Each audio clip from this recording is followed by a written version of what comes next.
கர்த்தருடைய பரிசுத்த நாமத்திற்கு ஸ்தோத்திரமும் மகிமையும் உண்டாவதாக. இந்த நாளிலும் உங்களோடு கூட தேவனுடைய வார்த்தையை பகிர்ந்து கொள்வதில் நான் மிகுந்த மகிழ்ச்சி அடைகிறேன். இந்த வாரத்தில் என்ன வார்த்தை பேச வேண்டும் என்று தேவ சமூகத்தில் காத்திருந்த பொழுது தேவன் என் மனதில் போட்ட ஒரு தலைப்பு பகுத்தறிவு.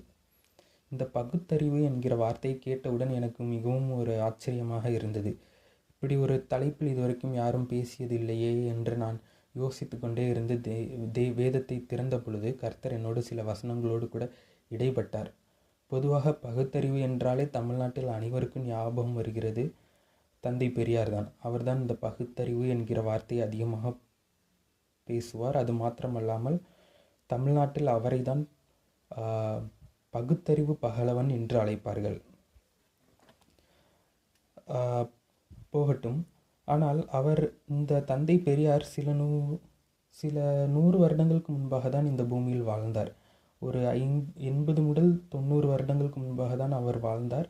அவர் இந்த தமிழகத்துக்கு பகுத்தறிவை புகட்டினார் என்று இந்த தமிழக மக்கள் நினைத்து கொண்டிருக்கிறார்கள்.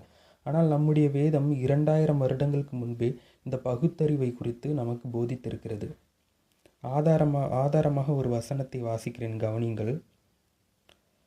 ரோமருக்கு எழுதின நிருபம் 12வது அதிகாரம் 2வது வசனம்.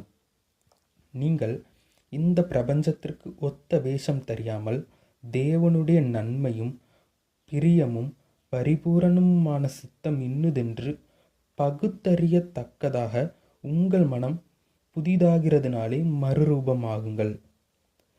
இந்த வார்த்தையை அழகாக போட்டிருக்கு, கவனிங்க. இந்த வசனத்தில் இந்த வார்த்தையை கவனிங்க. இந்த பிரபஞ்சத்துக்கு ஒத்த விஷயம் தெரியாமல் தேவனுடைய நன்மையும் பரிபூரண சித்தமும் என்னதென்று பகுத்தறியத்தக்கதாக அப்படின்னு போட்டிருக்கு பாருங்க. எவ்வளோ இந்த வார்த்தையை பார்த்தப்ப எனக்கு ரொம்ப ஒரு ஆச்சரியமாக இருந்தது. அழகா பவுல் சொல்லியிருக்காரு, தேவனுடைய நன்மையும் பரிபூர்ண சித்தமும் என்னது அப்படின்ட்டு நம்ம பகுத்தறியத்தக்கதாக நம்மளுடைய மனசு புதிதாகிறதுனால நம்ம மறுரூபம் ஆகிறோம் என்று பவுல் அழகா சொல்லியிருக்காரு. இந்த கடைசி நாட்களில் நம்ம கிறிஸ்தவத்தில் இருக்கிற அநேகருக்கு இல்லாத ஒரு ஞானம் இந்த பகுத்தறிவு ஞானம். எது சரி எது தவறு என்று வேதத்தில் இருந்து விளங்கி கொள்ள தெரியாத இந்த ஞானம் இல்லாததினாலே அநேகர் தவறான போதகத்திற்கு கீழ்ப்படிந்து தவறான போதகத்திற்கு தங்களை ஒப்பு கொடுத்து தவறான வழியில் சென்று கொண்டிருக்கிறார்கள். இந்த வசனத்தோட ஸ்டார்டிங்கை பாருங்க. நீங்கள் இந்த பிரபஞ்சத்திற்கு ஒத்த வேஷம் தெரியாமல். பவுல் சொல்கிறார், இந்த பிரபஞ்சத்திற்கு என்று ஒரு வேஷம் இருக்கிறது, ஒரு சாயல் இருக்கிறது. அந்த சாயலுக்கு கிறிஸ்துவுக்கு அர்ப்பணித்த நாம், கிறிஸ்துவை ருசி பார்த்த நாம் அந்த சாயலுக்கு ஒத்த வேஷம் தரிக்கக்கூடாது. அதாவது அந்த சாயலை நமக்குள்ளே எடுத்துக்கொள்ளக்கூடாது. நமக்குன்னு ஒரு சாயல், நம்ம கிறிஸ்துவின் சாயலில் இருக்க வேண்டும். கிறிஸ்துவுக்குள் அன்பு கூறுகிற நாம் அனைவரும் தேவனால் அழைக்கப்பட்டவர்கள். ஒரு வசனம் கூட வேதத்தில் அழகா உண்டு. அன்றியும் தேவனிடத்தில் அன்பு கூறும்படியாக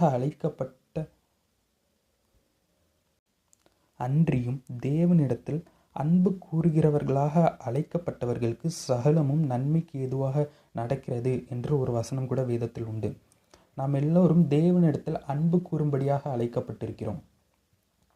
அழைக்கப்பட்ட நாம் எப்படி அன்பு கூற வேண்டும் என்றால், தேவ சாயலை, கிறிஸ்துவின் சாயலை தரித்து கொண்டு இந்த பூமிக்கு கிறிஸ்துவை வெளிப்படுத்துகிறது நிமித்தம் நாம் கிறிஸ்துவின் இடத்தில் அன்பு கூறுகிறோம், தேவனிடத்தில் அன்பு கூறுகிறோம். ஆனால் இப்போ நம்மளை நாமளே சுய பரீட்சை பண்ணி பார்க்க போகிறோம். நம்மளை நாமளே செல்ஃப் டெஸ்ட் பண்ணி பார்க்க போகிறோம். நம்ம உண்மையிலே தேவனிடத்தில் அன்பு கூறுகிறோமா என்று. பழைய ஏற்பாட்டில் ஒரு சம்பவம் உண்டு, நம்ம எல்லாருக்கும் தெரிந்த சம்பவம் தான். இஸ்ரவேல் ஜனங்கள் பாகால் என்கிற அந்த அந்நிய தெய்வத்தை பின்பற்றின நாட்களில் நடந்த சம்பவம். இஸ்ரவேல் ஜனங்கள் பாகாலை பின்பற்றின பொழுது கர்த்தர் தீர்க்கதரிசியாக எலியாவை அனுப்பி பாகாலை பின்பற்றக்கூடாது என்பதை அவர்களுக்கு விளங்க பண்ணினார். இந்த நாட்களிலும் தேவனுடைய சத்தம் நம் மத்தியில் தெளிவாய் தொனிக்கிறது. ஆண்டவரை ஏற்றுக்கொண்டு கிறிஸ்துவுக்குள்ளே வந்த பின்னாடியும் நம்மள அநேகர் பாகாலின் காரியங்களை பின்பற்றி கொண்டிருக்கிறோம். நம்ம அநேகர் அந்த அந்நிய தெய்வத்தை பின்பற்றுகிறவர்களாகிய அந்த ஜனங்களுடைய சாயலை நாம் பின்பற்றி கொண்டிருக்கிறோம். இந்த வசனத்தின்படி இந்த பிரபஞ்சத்திற்கு ஒத்த வேஷம் தரிக்கக்கூடாதுன்னா அவங்க பின்பற்றுகிற காரியங்களை நம்ம பின்பற்றக்கூடாது. குறிப்பாக சொல்லணும்னா, இன்னைக்கு பாகாலை பின்பற்றுகிறவங்க சினிமா பார்க்காங்க, கிறிஸ்துவை பின்பற்றுகிறவர்களும் சினிமா பார்த்தா அப்போ அவங்களுக்கும் இவங்களுக்கும் என்ன வித்தியாசம்? பாகாலை பின்பற்றுகிறவங்க தேவையில்லாத வார்த்தைகள், தூஷண வார்த்தைகளை பேசுகிறாங்க. கிறிஸ்துவை பின்பற்றுகிறோம் என்று சொல்லுகிற நாமும் தூஷண வார்த்தைகளை பேசினால் அவங்களுக்கும் நம்மளுக்கும் என்ன வித்தியாசம்? பாகாலை பின்பற்றுகிறவர்கள் காதல் என்கிற இச்சையில் வலுவி விழுகிறார்கள். கிறிஸ்துவை பின்பற்றுகிறோம் என்று சொல்லுகிற நாமும் அந்த இச்சையில் விழுவோமானால் நமக்கும் அவர்களுக்கும் என்ன வித்தியாசம்? நன்றாய் யோசித்து பாருங்கள். சிற்றின்பம் பாவம் என்று வேதம் சொல்லுகிறது. ஆனால் அந்த சிற்றின்பமாகிய சினிமாவையும் சீரியலையும் இன்று அநேக கிறிஸ்தவர்கள் அதை விட முடியாமல் அதை பார்த்து கொண்டிருக்கிறார்கள். சிலருக்கு இது தெரியாது, சிலர் தெரிந்தும் அதை செய்கிறார்கள். அப்படி என்றால் உங்களுக்கும் பாகாலை பின்பற்றுகிற ஜனங்களுக்கும் என்ன வித்தியாசம்? நீங்கள் இந்த பிரபஞ்சத்திற்கு ஒத்த வேஷம் தரித்து கொண்டிருக்கிறீர்கள். ஒரு வசனத்தை கூட வாசிக்கிறேன், கவனிங்கள். தேவனுடைய வல்லமை உள்ள சத்தம் நம் மத்தியில் தொனித்து கொண்டிருக்கிறது. அப்பொழுது 1 ராஜாக்கள் 18ஆம் அதிகாரம் 21வது வசனத்தை வாசிக்கிறேன், நன்றாய் கவனிங்கள். எலியா ஜனங்களை நோக்கி சொல்கிறது என்னவென்றால், அப்பொழுது எலியா சகல ஜனத்தண்டைக்கும் வந்து, நீங்கள் எந்த மட்டும் 2 நினைவுகளால் குந்தி குந்தி நடப்பீர்கள்? கர்த்தர் தெய்வமானால் கர்த்தரை பின்பற்றுங்கள், பாகால் தெய்வமானால் பாகாலை பின்பற்றுங்கள். My dear people of God, please listen carefully. இந்த நாட்களில் கிறிஸ்துவை ஏற்றுக்கொண்டு கிறிஸ்தவத்துக்குள்ளே வந்துட்டு, நான் இன்றைக்கி சினிமாவும் விட மாட்டேன், பழைய பாவங்கள் எதையுமே விட மாட்டேன், நான் எல்லாத்தையும் பின்பற்றுவேன், எனக்கு கிருபை இருக்குது, கர்த்தர் கிருபையாக என்னை காப்பாற்றுவாருன்னு நினச்சிங்கன்னா நீங்கள் உங்களை நீங்களே ஏமாற்றி கொண்டு இருக்கிறீங்க. அநேக கள்ள ஊழியர்கள் இந்த நாட்களில் எழும்பி காஸ்பல் ஆஃப் ப்ராஸ்பரிட்டி என்கிற பெயரில் தவறான போதகத்தை செய்து கொண்டிருக்கிறார்கள். உங்களுக்கு எது சரி எது தவறு என்று அறிந்து கொள்ளத்தக்கதான பகுத்தறிவு இல்லை. அந்த அறிவை நீங்கள் பெற்றுக்கொள்ள வேண்டும். அது எப்பொழுது பெற்றுக்கொள்ள முடியும்? இரவும் பகலும் தேவனுடைய வேதத்தில் தியானமாக இருக்கும் பொழுது. நீங்கள் ஆண்டவரோட சமூகத்தில் உட்காந்து இரவும் பகலும் உங்களால் இருக்க முடியலன்னா கூட பரவாயில்ல, நீங்கள் ரொம்ப பிஸியாக இருக்கலாம், உங்களுடைய படிப்பில் உங்களுடைய வேலையில் நீங்கள் பிஸியாக இருக்கலாம். அட்லீஸ்ட் ஒரு நாளில் 1 மணி நேரமாவது தேவ சமூகத்தில் உட்காந்து வேதத்தை தியானிக்கணும். வார்த்தைகளை நன்றாய் கவனிங்கள். வேதத்தை வாசிக்கக்கூடாது, தியானிக்கணும். தியானிக்கும் பொழுது தான் உங்களுக்கு பகுத்தறிவு வரும். வாசிப்பதற்கும் தியானிப்பதற்கும் அநேக வித்தியாசம் உண்டு. வாசிப்பது என்பது ஏதோ நீங்கள் இந்த பிரபஞ்சத்திற்கு ஒத்த வேஷம் தெரியாமல் தேவனுடைய நன்மையும் பிரியமும் பரிபூர்ண சித்தமும் என்னதென்று பகுத்தறியத்தக்கதாக உங்கள் மனம் புதிதாகிறதுனாலே மறுரூபமாகுங்கள். இப்படி வாசிப்பது என்பது நீங்கள் வேதத்தை வாசிக்கிறீர்கள் என்ற அர்த்தம். தியானம் என்றால் இந்த பிரபஞ்சத்திற்கு ஒத்த வேஷம் தெரியாமல் தேவனுடைய நன்மையும் பரிபூரண சித்தமும் என்னதென்று பகுத்தறியத்தக்கதாக உங்கள் மனம் புதிதாகிறதுனாலே மறுரூபம் ஆகுங்கள் என்கிற வசனத்தை வாசித்த பின்பு தேவனிடத்தில் கேட்க வேண்டும். ஆண்டவரே, பிரபஞ்சத்திற்கு ஒத்த வேஷம் தெரியாமல்னா எப்படி? உங்களுடைய நன்மையும் பிரியமும் பரிபூர்ண சித்தமும் என்னதென்று நான் எப்படி தெரிஞ்சுக்கணும்? இப்படின்னு தேவனிடத்தில் கேள்வி கேட்டு கேட்டு வாசிக்கணும். இதுக்கு பேர் தான் தியானம். இப்படி தியானிக்கும் பொழுது பகுத்தறிவு, தேவனுடைய சித்தம் என்னது, தேவனுடைய சித்தம் அல்லாத காரியம் எது, தேவனுடைய சித்தம் உள்ள காரியம் எது என்று நாம் கண்டுபிடிக்கத்தக்கதான பகுத்தறிவு அப்பொழுது நமக்கு வரும். ஆனால் இன்னைக்கு நம்ம உலகத்துக்கு கொடுக்குற டைம், நம்ம சினிமாவுக்கு கொடுக்குற டைம், சீரியலுக்கு கொடுக்குற டைம் கூட ஆண்டவருக்கு கொடுக்காததுனால இந்த பகுத்தறிவு இல்லாமல் அநேக ஜனங்கள் தவறான கள்ள உபதேசத்தை பின்பற்றுகிறார்கள். எளிதாக சத்ருவானவன் கள்ள உபதேசத்தை செய்து அநேகரை வஞ்சித்து கொள்கிறான். லிசன். இந்த சத்தத்தை கேட்டுக்கொண்டிருக்கிற எனக்கு பிரியமானவர்களே, நன்றாய் கவனியுங்கள். காலம் மிகவும் பொல்லாத காலமாய் இருக்கிறது. இந்த உலகம் கொடுமையான காரியங்களுக்குள்ளாக பிரவேசித்து கொண்டிருக்கிறது. வேதம் சொல்லுகிறது, பிசாசானவன் எவனை விழுங்கலாமோ என்று கர்ஜிக்கிற சிங்கத்தை போல வகை தேடி சுற்றி திரிகிறான் என்று. அப்படிப்பட்ட பிசாசானவன் கையில் இருந்து நாம் தப்பித்து கொள்ள வேண்டுமானால் நீங்கள் ஒரு நாளில் குறைந்தபட்சம் 1 மணி நேரம் வேதத்தில் செலவழித்து ஆக வேண்டியது அவசியமாய் இருக்கிறது. அதுவும் தியானிக்க வேண்டும். கிறிஸ்துவை அனுபவித்த, கிறிஸ்துவை ருசித்த எல்லாருடைய நாவிலும் தேவனுடைய வார்த்தை இருக்க வேண்டும், தேவனுடைய பிரசங்கம் இருக்க வேண்டும். அப்படி இருக்கும் பட்சத்தில் தான் நீங்கள் இப்படிப்பட்ட காரியங்களில் இருந்து, உலகத்தில் நடக்கிறதான கொடுமையான காரியங்களில் இருந்து, கள்ள உபதேசங்களில் இருந்து உங்களை நீங்கள் ரட்சித்து கொள்ள முடியும். இந்த கள்ள உபதேசம் ஜனங்களுக்கு பகுத்தறிவு இல்லாமல் போனால் கர்த்தர் ஊழியனை எழுப்பி அவர்களுக்கு பகுத்தறிவை புகுட்டி விடுவார். ஒருவேளை கர்த்தருடைய ஊழியக்காரராய் இருந்து கொண்டு அவர்களுக்கு பகுத்தறிவு இல்லாமல் போனால் அவர்களுடைய நிலைமை மிகவும் மோசமாயிருக்கும். நான் வேதத்தில் இருந்து ஒரு சம்பவத்தை உங்களுக்கு காண்பித்து கொடுக்க விரும்புகிறேன். 1 ராஜாக்களின் புஸ்தகம் 13வது அதிகாரம் 8-9 வசனங்களை வாசிக்கிறேன். நன்றாய் கவனியுங்கள். தேவனுடைய மனுஷன் ராஜாவை நோக்கி, நீர் எனக்கு உம்முடைய வீட்டில் பாதி கொடுத்தாலும் நான் உம்மோடே வருவதும் இல்லை, இந்த ஸ்தலத்தில் அப்பம் புசிப்பதும் இல்லை, தண்ணீர் குடிப்பதும் இல்லை. ஏனென்றால் நீ அப்பம் புசியாமலும் தண்ணீர் குடியாமலும் போன வழியில் திரும்பாமலும் இரு என்று கர்த்தர் தம்முடைய வார்த்தையை எனக்கு வெளிப்படுத்தினார் என்றான். நல்லா கவனிங்க. இந்த 13வது அதிகாரம் 1 ராஜாக்களின் புஸ்தகம் 13வது அதிகாரத்தை முழுவதுமாக வாசித்து பார்ப்பீர்களானால் அதில் ஒரு சம்பவம் இருக்கும். கர்த்தர் ஒரு தீர்க்கதரிசி, ஒரு தீர்க்கதரிசி தன்னுடைய ஊழியக்காரனாகிய ஒரு தீர்க்கதரிசியை ஒரு ராஜாவின் இடத்துல அனுப்பி ஒரு சில காரியங்களை சொல்லும்படியாக அனுப்பியிருப்பார். அந்த ராஜா கிட்ட ஒரு சில காரியங்களை வெளிப்படுத்தும்படியாக ஒரு தீர்க்கதரிசியை அனுப்பியிருப்பார். அனுப்பும்போது அந்த தீர்க்கதரிசிக்கு சரியாக கட்டளையிட்டு அனுப்பியிருப்பார். நீ போகும் வழியில் திரும்பக்கூடாது, வேறு வழியாக தான் திரும்ப வேண்டும், போகிற ஸ்தலத்தில் தண்ணீர் குடிக்கக்கூடாது, அப்பம் புசிக்கக்கூடாது என்று தெளிவாக சொல்லி அனுப்பியிருப்பார். அதே போல் இந்த தீர்க்கதரிசியும் போய் ராஜாவின் இடத்துல காரியங்களை வெளிப்படுத்தின பின்பு அந்த ராஜா இந்த தீர்க்கதரிசியை அழைப்பார். என்னோடு கூட வாருங்கள், என் வீட்டுக்கு வாங்கன்னு கூப்பிடும்போது இவன் தெளிவாக சொல்லிடுவான், நான் உன் வீட்டில் நீ பாதியை எழுதி கொடுத்தா கூட நான் உன் கூட வரமாட்டேன், உன் வீட்டில் நான் சாப்பிட மாட்டேன், தண்ணி குடிக்க மாட்டேன், ஏன்னா இதெல்லாம் செய்யக்கூடாதுன்னு கர்த்தர் எனக்கு சொல்லியிருக்காருன்னு தெளிவாக சொல்லிடுவார்.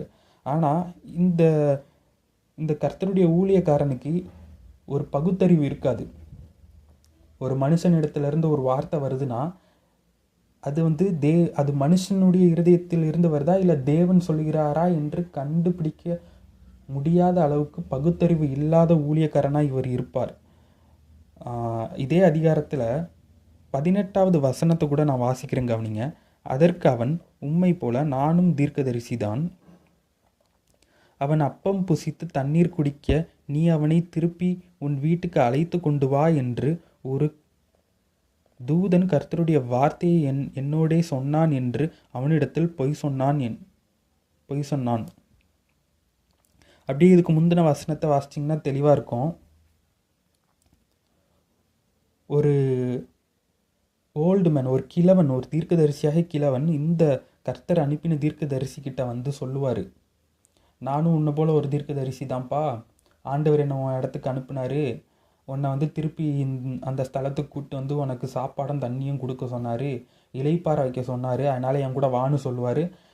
இப்படி ஒரு பொய்யை சொல்லுவார். ஆனால் இது பொய்ன்னு கண்டுபிடிக்க தெரியாததுனால, இதை பொய் எது சரி எதுன்னு கண்டுபிடிக்கிற அளவுக்கு பகுத்தறிவு இந்த யங் ப்ராஃபிட்டுக்கு இல்லாததுனால அந்த ஓல்டு ப்ராஃபிட்டை நம்பி அந்த இடத்துல போய் தண்ணி குடித்து சாப்பிட்டு இளைப்பாறிடுவார்.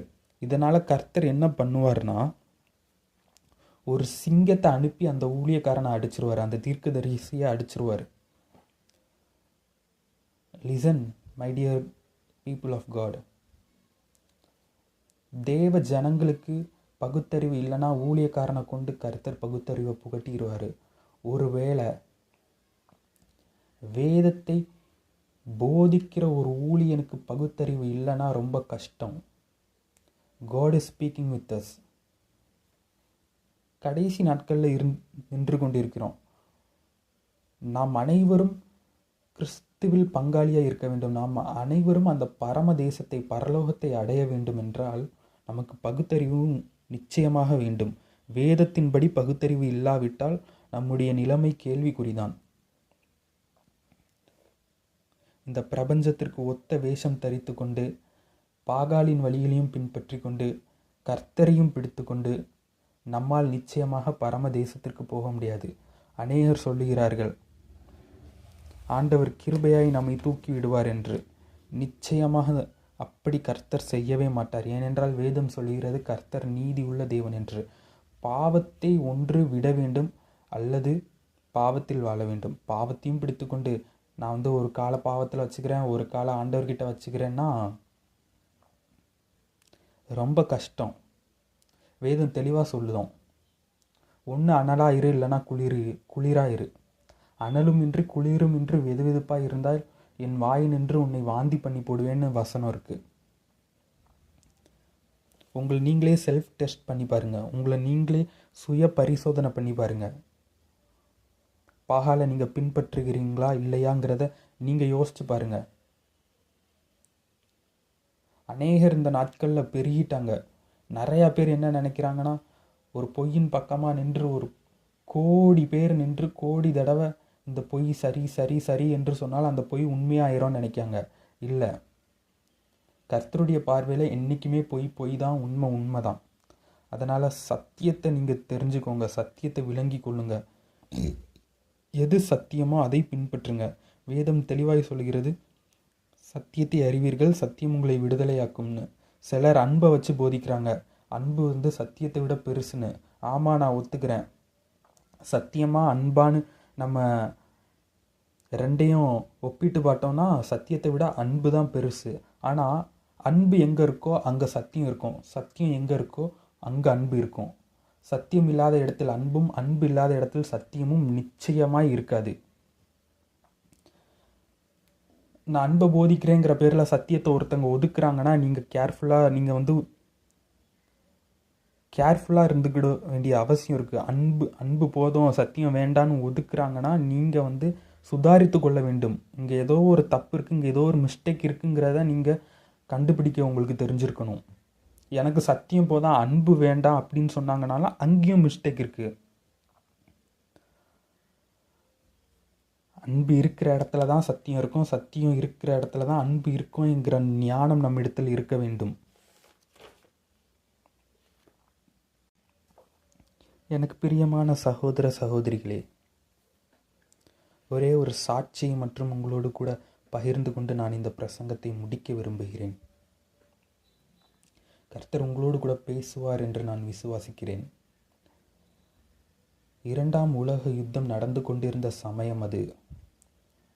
ரொமேனியா தேசத்தை சோவியத் யூனியன் என்கிறதான ரஷ்யா அந்த நாட்களில் ஆட்சி செய்து கொண்டிருந்தது. அது கம்யூனிஸ்டுகளின் ஆட்சி.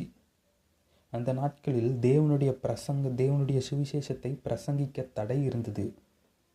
ஆனாலும் அநேக ஊழியர்கள் இரகசியமாய் தேவனுடைய சுவிசேஷத்தை பிரசங்கித்து கொண்டுதான் இருந்தார்கள். அப்படி பிரசங்கித்த ஒரு சகோதரிக்கு நடந்த சம்பவத்தை நான் உங்களோடு பகிர்ந்து கொள்ள விரும்புகிறேன். ஒரு வாலிப பெண், அவள் கர்த்தரை அந்த ரொமேனியா தேசத்தில் கர்த்தருடைய சுவிசேஷத்தை இரகசியமாய் பிரசங்கித்து கொண்டிருந்தாள், இரகசியமாய் பகிர்ந்து கொண்டிருந்தாள். இதை அந்த தேசத்தின் அதிகாரிகள் தெரிந்து கொண்டார்கள். தெரிந்து கொண்டே மாத்திரமல்லாமல் சில இரகசிய அதிகாரிகளை வைத்து அவளை வேவு பார்த்து கொண்டிருந்தார்கள். எந்த நேரத்தில் அவளை கைது செய்யலாம் என்று நோட்டமிட்டு கொண்டிருந்தார்கள். இந்த சூழ்நிலையில் அந்த வாலிப பெண்ணுக்கு திருமணம் ஒழுங்கு செய்யப்பட்டது. திருமண நாளும் கூடி வந்தது.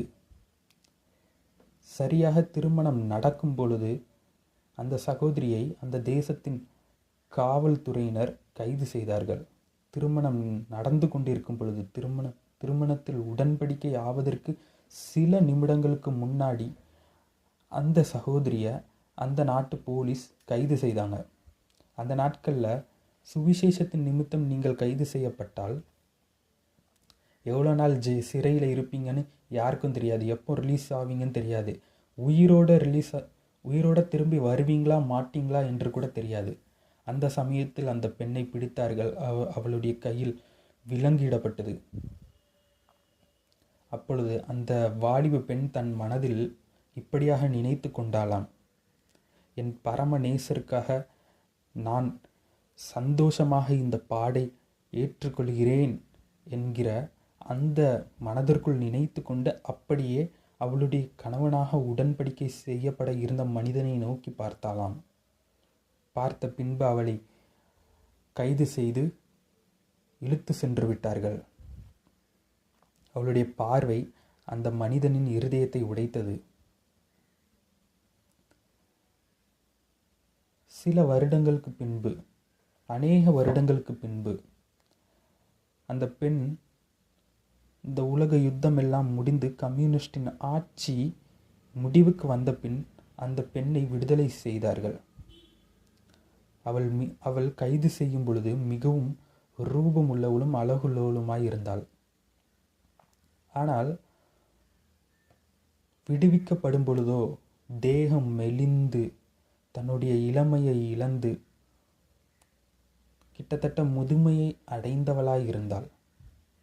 பிரியமானவர்களே, நன்றாய் கவனிங்கள். நான் கதை சொல்லவில்லை, இந்த பூமியில் நடந்த உண்மை சம்பவத்தை உங்களோடு கூட பகிர்ந்து கொண்டிருக்கிறேன்.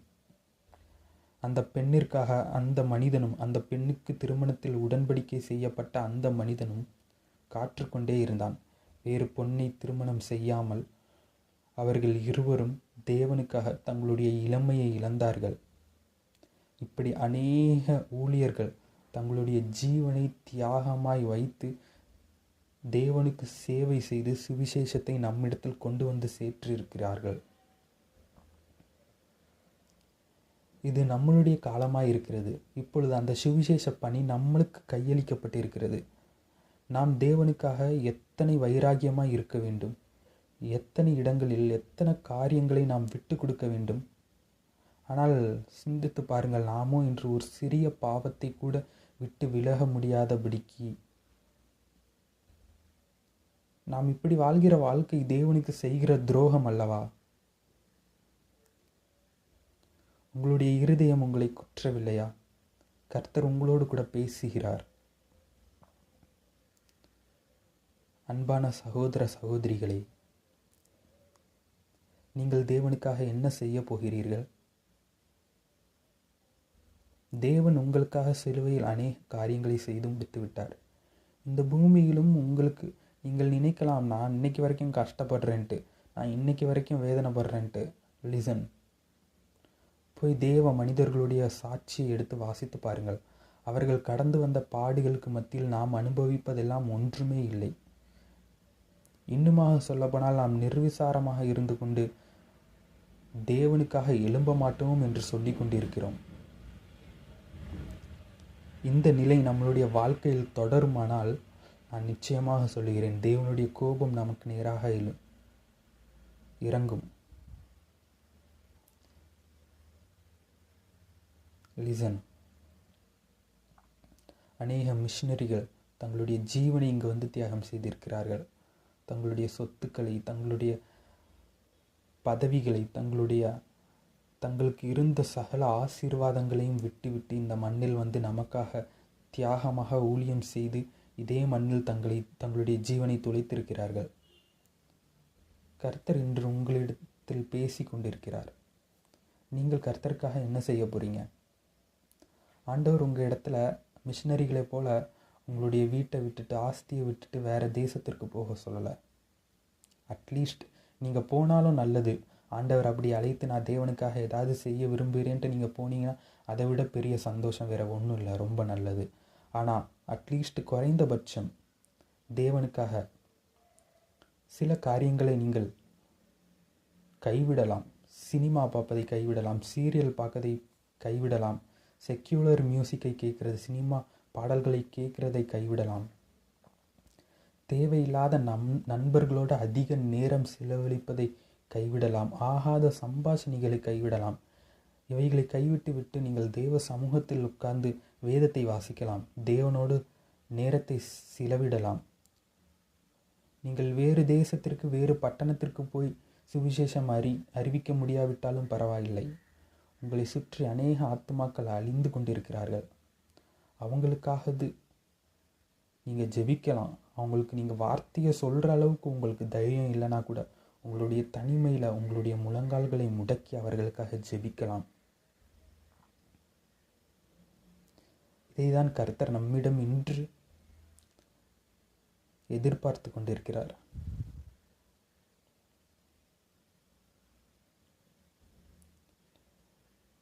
பிரதர், உங்களுடைய பிரசங்கம் என்னை தொட்டது. நான் வர நாட்களில் ஏதாவது தேவனுக்காக செய்ய விரும்புகிறேன்னு நினைக்கிறாங்க. நீங்கள் உங்களுடைய பர்சனல் ஸ்பேஸுக்கு போய் உங்களுடைய முழங்கால்களை முடக்குங்க. நான் உங்களுக்காக கூட ஜெபிக்க விரும்புகிறேன். ஒரு வேளை முழங்காலை முடக்க முடிஞ்சால் முடுக்குங்க. இல்லைனா நீங்கள் உங்களுடைய கண்களை மூடிக்கொண்டு உங்களுடைய இருதயத்தில் என்னை கவனிங்க. நான் உங்களுக்காக கூட ஜெபித்து இந்த பிரசங்கத்தை முடிக்கிறேன். இல்லை, அதிகமாக நேசிக்கிற எங்கள் அன்பின் பரலோக பிதாவே, உடைய பரிசுத்தமுள்ள நாமத்தை வாழ்த்தி ஸ்தோத்தரிக்கிறேன். கிருபையும் இரக்கமும் நிறைந்த நல்ல தகப்பனை உம்மை ஸ்தோத்தரிக்கிறேன், உமக்கு நன்றி செலுத்துகிறேன். அப்பா, இந்த வேலையிலும் கூட தகப்பனே, எங்களோடு கூட நீங்கள் இடைப்பட்டதுக்காக கோடான கோடி நன்றி ஆண்டவரே. எங்களோடு கூட நீங்கள் பேசினதற்காக கோடான கோடி நன்றி ஆண்டவரே. ஆண்டவரே, உம்முடைய பரிபூர்ண சித்தத்தின்படி எது சரி எது தவறு என்று நாங்கள் அறிந்து கொள்ளத்தக்கதான பகுத்தறிவை எங்களுக்கு கொடுங்க அப்பா. ஸ்தோத்திரம் ஆண்டவரே. ஆண்டவரே, ஒரு நாளும் தகப்பனே நாங்கள் வழி விலகி தகப்பனே கள்ள உபதேசத்துக்கு எங்கள் செவிகளை சாய்த்து நாங்கள் எங்களுடைய ஜீவனை இழந்து போகாதபடிக்கு எங்களை நீங்கள் கிருபையாக காத்துக்கொள்ளுங்க ராஜா. ஸ்தோத்திரம் அப்பா, நன்றி ஆண்டவரே. அப்பா ஸ்தோத்திரம். எங்களுக்கு மரணம் சம்பவிக்குமா அல்லது உம்முடைய வருகையை சந்திப்போமா என்று எங்களுக்கு தெரியாது தகப்பனே. ஆனாலும் கூட ராஜா, இந்த இரண்டில் ஏதோ ஒன்று எங்களுக்கு சம்பவிக்கும். ஒரு நாள் உம்முடைய சமூகத்தில் வந்து நிற்போம் என்பதை நாங்கள் திட்டமாய் அறிந்திருக்கிறோம் ராஜா. ஸ்தோத்திரம் அப்பா. அப்படி உம்முடைய சமூகத்தில் வந்து நாங்கள் நிற்கிற நாளில் தகப்பனே, ஸ்தோத்திரம் அப்பா, நீங்கள் மோசேயை பார்த்து சொன்னீங்களே ராஜா, அவன் என் வீட்டில் எங்கும் உண்மை உள்ளவன் என்று. அதை போல தகப்பனே, தானியலை பார்த்து சொன்னீர்களே, அவன் என் இருதயத்திற்கு ஏற்ற புருஷன் என்று.